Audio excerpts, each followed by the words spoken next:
Hello, I'm here to introduce my hotwire foam cutting software. It's hosted on GitHub, and we will be talking about the very first release, version 000 today. So you can go to the Releases tab and download a zip file, and what you will end up with is a single folder. Inside the bin directory, you'll find foamcutgui.exe, and that opens the main window. So that will be our starting point. Now the first thing that we need to do is import the geometry that we're going to cut, and currently what's supported is the DAT or DAT file format used by the X-Foil Aerodynamics program, among others.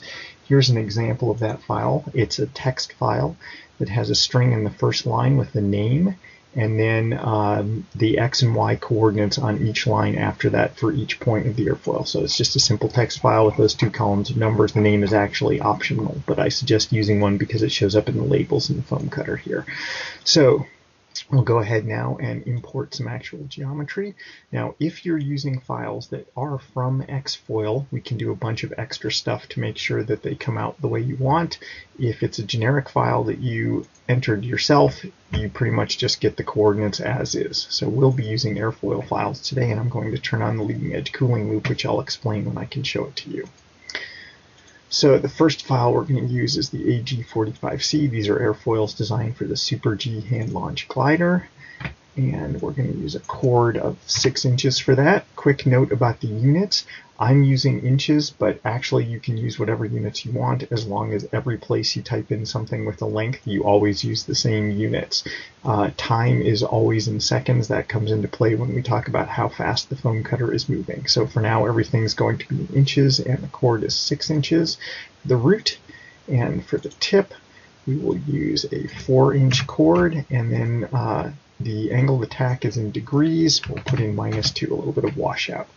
Okay, so after we enter that, the main window shows the geometry that we've imported. And you can pan with the left mouse button.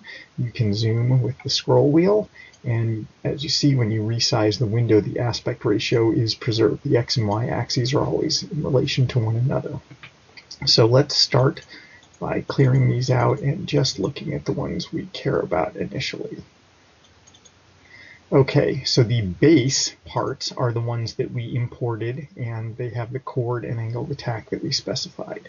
The ones labeled part are the kerf-corrected versions of those, and my tip is smaller, so I actually want a slightly bigger kerf for this because the wire will be moving more slowly. So I'm going to make that 50 thousandths of an inch, and you can see that the spacing opens up between the part and the base here. And then the frames are the actual stepper motors moving the wire on the far left and right edges of the foam cutter, and that's the shape they'll be following.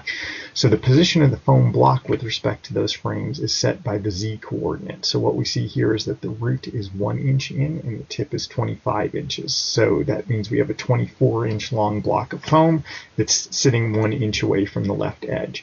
We can move those over, or for example, say the block of foam is only 12 inches. This would be 13.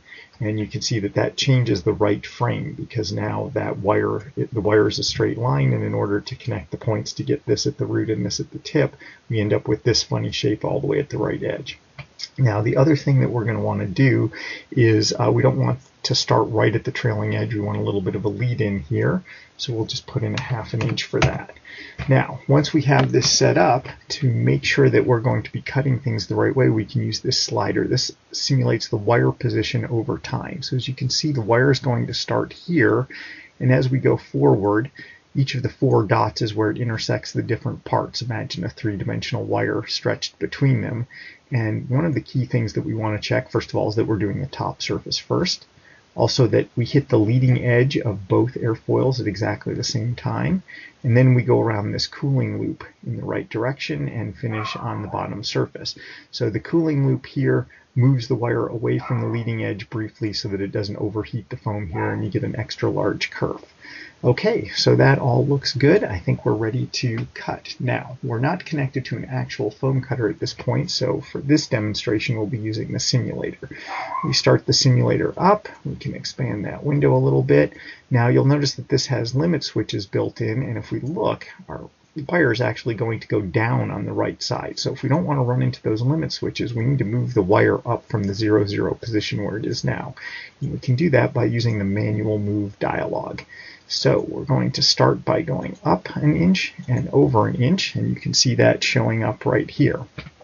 In this move dialog, you can control whether you're moving the left frame or the right frame or both, whether you're moving at a high speed or the cutting speed that you've specified, and then you can change the distance for each click of these buttons. There's also a home button if you have limit switches installed that'll move you all the way to the lower left corner. So that takes care of moving, and now we're ready to actually do the cut. So push the cut button, and you can see now the cutter is running. You can see it inching forward here slowly. While it's running, you can pause it. You'll see that it's actually stopped. You can resume the cut. And the other thing we can do is we can scale the speed at which it's running. So if we move, this will go all the way down to 10%. If we go that slow, you can see things are just barely moving now.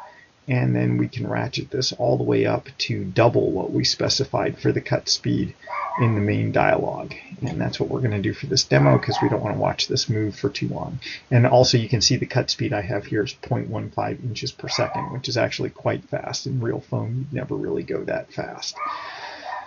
So the cutter will run. We can just sit here and wait for the progress bar. You can see what it would be doing if it were connected to a real foam cutter. And it's almost completed now. And when it finishes, this window will just close and go away. There is an abort button if something goes wrong, but that stops everything, so I'm not going to show you that because I want this to finish so we can compare the simulator results to the actual. So now if we go here and we zoom in, we can see that the red and blue lines do look here. I can clear out all the other ones. So this is what we expect the simulator to have cut. And this is pretty close. Yeah, looks exactly like what we wanted. And here, this is the move we did in the beginning manually to position the wire before we started the cut. So I'll close the simulator now. That takes care of the main things here. In the next video, I will talk about setting this up to connect to an actual foam cutter. There's a little piece of hardware that you need, and there's some setup steps we need to go through. So we'll cover all that in the next video. Thank you.